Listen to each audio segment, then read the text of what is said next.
My name's Erica. I'm trying to weave with every fiber on the planet Earth, and we need to discuss the burgeoning problem of that. Yes, the skeins. So, my idea going forward is that we will need to split this into several projects. Project 1, all of the white yarns I'm going to make mini skeins of, and then we're going to label them, and then we're going to all dye them Saxon blue so we can get a color test. I may have enough cochineal to do that in pink as well. And then we can make purple. Nope, getting off track. So anyway, all those have to be split into smaller skeins. Part 2, not all of the yarns are capable of being warps. Like they're not strong enough. And I was thinking I could make like a crazy grid on my loom where it's like the warp changes like from light to dark to light to dark, but every light to dark is a different sheep. Wouldn't that be cool? And then if you go back the same way, in the same order, you'll have one square in a diagonal. That's exactly one square of each sheep. And then the rest would be a blend, which sounds crazy. And like I should enter it in the county fair. But first, we have to roll all these up. Now, Erica, how are you going to tell all of those apart? You ask. Well, that's a great question. And I didn't know how I was going to do like a knotting system. I'm like, by the time you're done with that, girl, you will have a quipu, which is an Ingan knotted fiber counting system.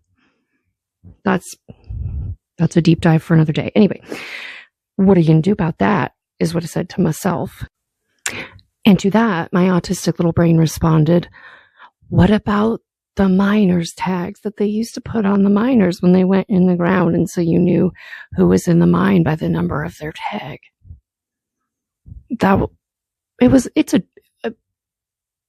My mind palace is a dark place, and it knows the horrors of the mines, apparently. Anyway, so I bought myself a set of 40 stainless steel tags to which I can then ascribe a number to each of the friends back there. And then we will know who is in the dye pot at what time. Very exciting stuff. Anyway, so I'll let you know as I'm doing those.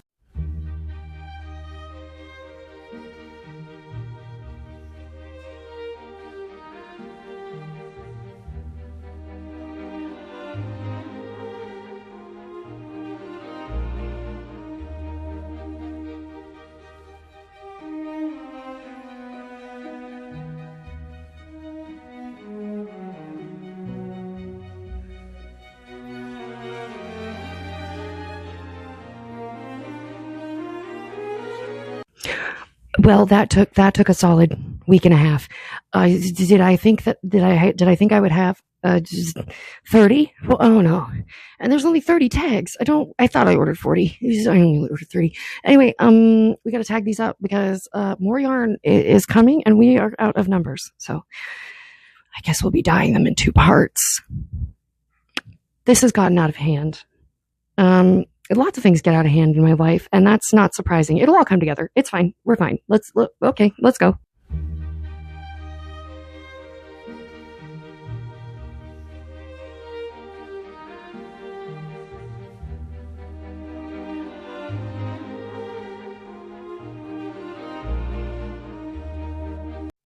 All right, we find ourselves at my sink, and all of them are soaking in some pretty hot water. Here's why. I didn't think it would be fair to mordant them. Also, I didn't want to mordant them. Also, that would mean I'd have to scour them before I mordanted them. And I don't know which ones have been pre-scoured. It's too much. So we are just giving everyone a nice warm pre-soak to get off any extra lanolin that might be on the wool, or very much on the wool in the case of the Carpathian mountain sheep. Wow, that's greasy.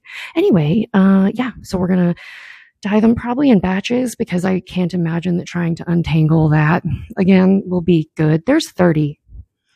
We ended up with 30 because I just don't know how to write down everything onto a spreadsheet. Just skip stuff, So we're dyeing. Yay. All right, friends, here is our Saxon blue, which is, it's a weird solution. Anyway, what we're going to do is do it at 5% weight of fiber. We should have enough depending on how dye hungry the wools are. I will put the info over here so that you can see it in post-processing, which I'm learning to do. I hope you've been enjoying that. Anyway, we are going to start them off in small batches, and we are going to do as much as we can. All right, I will keep you updated.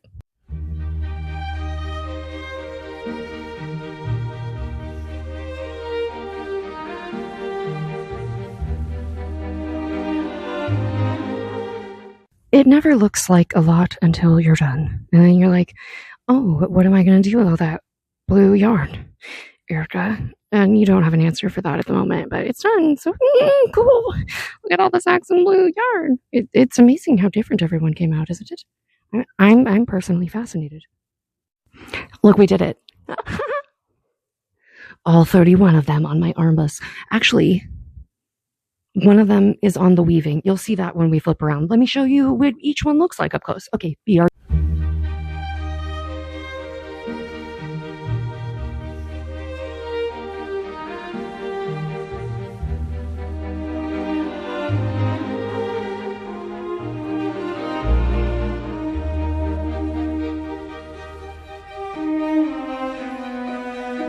All right, let's take a look.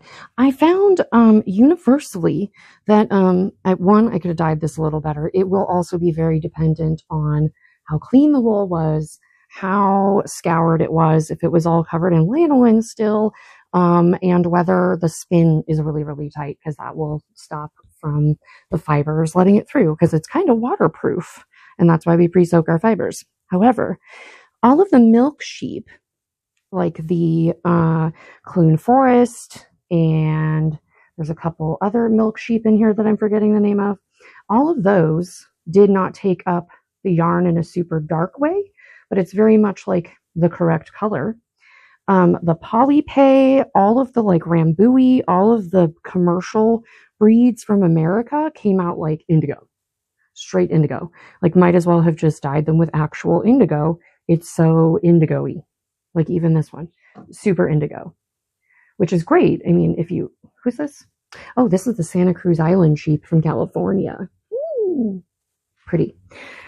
Anyway, the more modern breeds took the dye better, except in the case of like, well, you know what?